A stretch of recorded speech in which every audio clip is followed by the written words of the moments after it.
नमस्कार सभी को।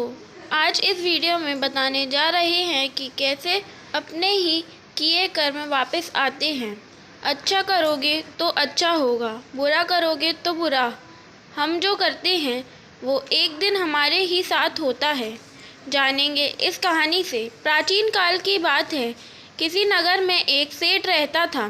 उसके एक पुत्र हुआ और पुत्र होते ही उसकी पत्नी चल बसी। उसके लिए पुत्र को पालना बड़ा मुश्किल हो रहा था। आसपास के पड़ोसी और सभी रिश्तेदारों ने जोर दिया दूसरी शादी के लिए, तो उसने दूसरी शादी कर ली। कुछ सालों में उसके दूसरी पत्नी के से एक और पुत्र हुआ। पुत्र के होने के पश्चात कुछ सालों में उसकी दूसरी पत्नी भी चल बसी। उसने अपना भाग्य समझकर स्वीकार कर लिया और दोनों पुत्रों को पाल पोसकर बड़ा किया। कुछ सालों बाद उसके बड़े पुत्र के रिश्ते वाले आने लगे। उसने अपने बड़े पुत्र की शादी बहुत खुशी और धूमधाम से की। अपने दोनों पुत्रों और बहू के साथ खुशी खुशी रहने लगे।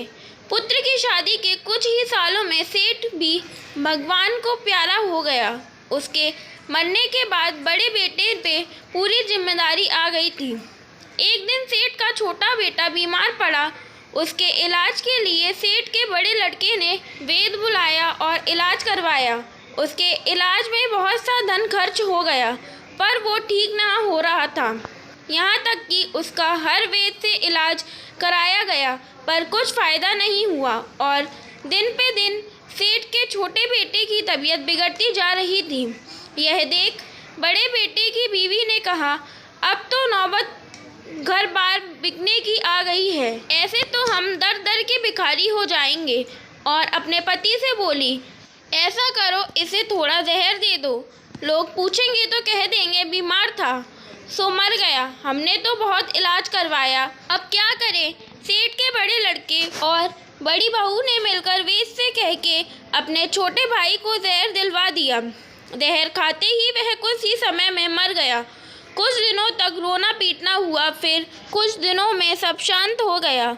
कुछ महीने बाद से सेठ के बड़े लड़के के पुत्र हुआ। पुत्र होने की बहुत खुशी मनाई गई। उसका अच्छे से लालन पालन किया गया।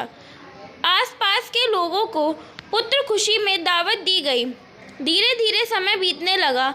उसे पढ़ाया लिखाया, स्कूल भेजा।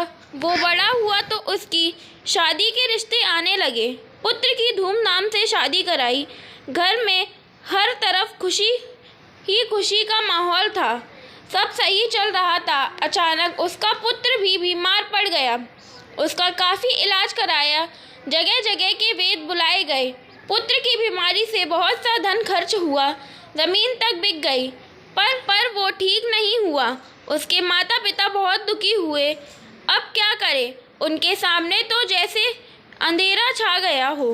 पुत्र की बीमारी में घर तक बिकने की नौबत आ गई थी। उसी समय पुत्र ने अपने पिता को रोक दिया और कहा, मेरा इतना ही ऋण बचा था सो पूरा हो चुका। मेरी आयु पूरी हो चुकी है।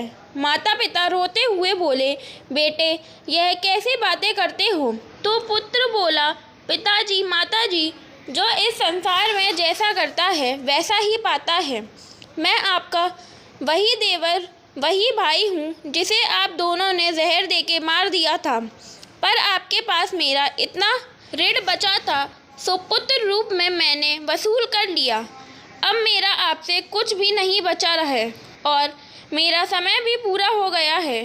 तो माता पिता बोले, बेटा मेरा दोष तो तुमने बता दिया, पर बहू का क्या दोष है जो इस उम्र में विधवा हो जाएगी। उसकी ज़िंदगी क्यों खराब करते हो।